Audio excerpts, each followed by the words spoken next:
Hello வணக்கம். நான் Bhagyaraj, NSC trader தெற்குமயிலோட.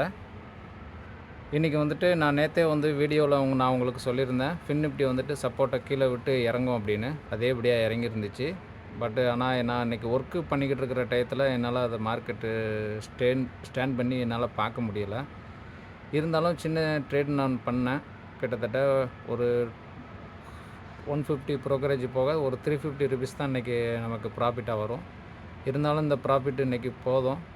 ஏன்னா நம்மளுடைய கேபிட்டல் இன்வெஸ்ட்மெண்ட் குறைஞ்சிடக்கூடாது. அதுதான் ஒரு மெயின் ஒரு காரணமாக இருக்கணும். நம்ம எமோஷன் ஆகாமல் ஒர்க்கு டயத்தில் கம்பெனியில் ஒர்க் பண்ணுறதுனால நம்ம அதனால் பண்ண முடியல. இருந்தாலும் நம்ம பண்ணிவிட்டு அப்புறமா நம்மளால் எஸ்எல் பார்க்க முடியாமல் ஹிட் ஆகிட்டு அதுக்கப்புறம் பெரிய ஒரு லாஸை சந்திக்க நேரிடும். அதனால் நான் டைம் கிடைக்கும்போது பண்ணினேன். இன்றைக்கி ஒரு ஸ்மால் ப்ராஃபிட்டு தான். தேங்க்யூ.